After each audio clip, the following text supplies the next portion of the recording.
नमस्कार, स्वागत है आप सभी का हमारे चैनल ट्रेल्स ऑफ टेल्स में।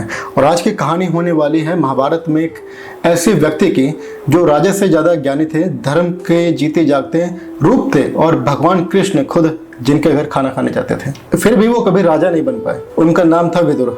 आखिर ऐसा क्यों हुआ, तो चलिए इस बात को हम जानते हैं। विदुर का जन्म एक बड़े ही अनोखे तरीके से हुआ था। महर्षि वेदव्यास को नियोगी प्रथा के द्वारा 3 पुत्र प्राप्त हुए थे। नियोगी प्रथा क्या होती है? जिन स्त्री या पुरुषों के जो साथी होते हैं उनकी मृत्यु हो जाती है तो उनका विवाह उनके भाई या बहन के साथ कर दिया जाता है, तो इसी को नियोगी प्रथा कहते हैं। तो जो महर्षि वेदव्यास थे, इनके भाई थे विचित्रवीर्य। उनकी 2 पत्नियां थी, अंबिका और अंबालिका। उनके साथ इनको नियोगी क्रिया करनी पड़ी थी। तो विदुर का जन्म एक बहुत ही अनोखे तरीके से हुआ था। महर्षि वेदव्यास को नियोगी प्रथा के द्वारा 3 पुत्र प्राप्त हुए थे, धृतराष्ट्र, पांडु और विदुर। धृतराष्ट्र की माता अंबिका थी, पांडु की माता अंबालिका। तीसरी बार नियोगी प्रथा की बारी आई तो अंबिका ने अपनी जगह एक दासी को भेज दिया, जिसके बाद वेदव्यास जी और उस दासी के द्वारा विदुर जी का जन्म हुआ। अब अंबिका और अंबालिका द्वारा 2 संतानें उत्पन्न हो चुके थे, धृतराष्ट्र और पांडु। तो तीसरी बार नियोगी क्रिया की क्या जरूरत पड़े, क्योंकि विचित्रवीर्य थे, उनके तो केवल 2 ही पत्नियां थी। तीसरी बार ऐसा क्यों किया गया? तो इसके पीछे का जो उत्तर है वो ये है कि जब धृतराष्ट्र और पांडु दोनों पैदा हो चुके थे तो तीसरी बार संतान की जरूरत क्यों पड़ी?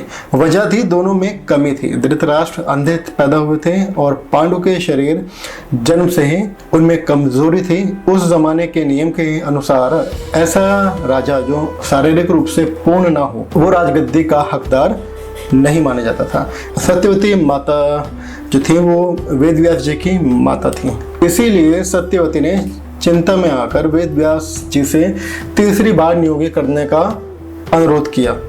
इस बार उनकी मंशा थी कि एक स्वस्थ और योग्य संतान उत्पन्न होगी, लेकिन अंबिका खुद तीसरी बार जाने से डर गई और अपनी जगह एक दासी को भेज दिया। उस दासी से जन्म हुआ विदुर का। अब दासी को भेजने का कारण यह था कि जो वेदव्यास जी थे उनका रूप बड़ा ही भयानक और विकराल हो गया था, क्योंकि वे तपस्या में बुरी तरह लीन थे। जैसे ही वो क्रिया के लिए अंदर गई, उनका रूप देखकर डर गई और वो वापस बाहर भाग गई। उस दासी से और वेदव्यास जी से विदुर जी का जन्म हुआ, जो शारीरिक रूप से पूर्ण थे, बुद्धिमान थे और धर्म के ज्ञानी थे।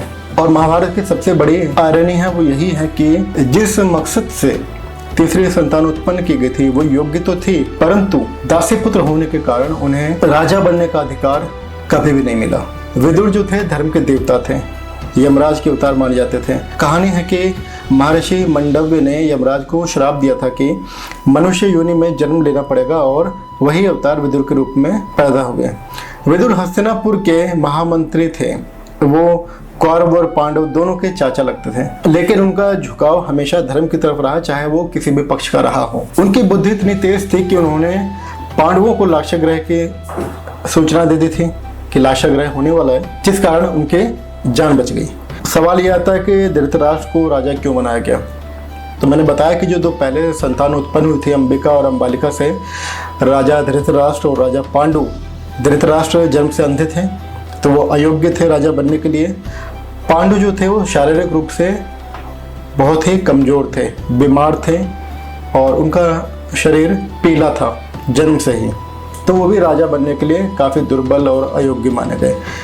बल्कि कम आयु में ही उनकी मृत्यु भी हो गई, जिसके बाद माता कुंती ने पांडवों को बचपन में बड़ा किया पाल पोस कर और उनकी सारी देखभाल अकेले ही की। पांडु की मृत्यु के बाद केवल धृतराष्ट्र जो थे इकलौते ऑप्शन बचे थे राजा बनने के लिए। विदुर जी तो दासी पुत्र थे, उनको राजा बनाया नहीं जा सकता था, तो धृतराष्ट्र को राजगद्दी पर बिठाया गया। तो बात करते हैं ऋषि मंडव्य के श्राप की। तो ऋषि मंडव्य का जो श्राप था वो इस प्रकार है कि ऋषि मंडव्य एक तपस्वी ऋषि थे। एक दिन कुछ चोर उनके आश्रम के पास चोरी का माल छुपा गए। राजा के सिपाही जब वहां पहुंचे तो उन्होंने बिना जांच किए ध्यान में बैठे हुए मंडव्य ऋषि को चोर मान लिया। उन्हें शूलारोपण की भयानक सजा दी गई। एक तेज शूल पर उन्हें बिठाया गया, लेकिन अपनी तपस्या की शक्ति के कारण ऋषि मंडव्य की मृत्यु नहीं हो पा रही थी। आखिर राजा ने उन्हें आजाद कर दिया और अंत में उनसे क्षमा मांगी, परंतु उनके शरीर में शूल का एक छोटा सा टुकड़ा रह गया। दुखी मंडव्य यमराज के पास गए और पूछा, मुझे ये सजा क्यों दी। यमराज ने बताया कि बचपन में उन्होंने खेल खेल में एक कीड़े की पूंछ में तीली घुसा दी थी, उसी पाप का फल था ये सुनकर मंडव ऋषि को क्रोध आया। उन्होंने कहा कि बचपन की इतनी छोटी सी गलती के लिए कितनी क्रूर सजा, ये अन्याय है। और उन्होंने यमराज को श्राप दे दिया, तुम्हें मनुष्य योनि में एक दासी पुत्र के रूप में जन्म लेना होगा। इसी श्राप के कारण यमराज ने महाभारत में विदुर के रूप में जन्म लिया, धर्म के देवता और एक दासी पुत्र बनकर। महाभारत युद्ध के बाद जब पांडवों ने राजपाट संभाल लिया तो विदुर ने सब कुछ त्याग दिया और वो वन में तपस्या करने के लिए चले गए। एक दिन युधिष्ठिर जी जब अपने चाचा से मिलने गए तो विदुर ने अपना शरीर त्याग दिया और अपनी शक्तियां युधिष्ठिर में प्रवेश करा दी। विदुर जी का कोई बड़ा राजवंश पीछे नहीं बचा। उन्होंने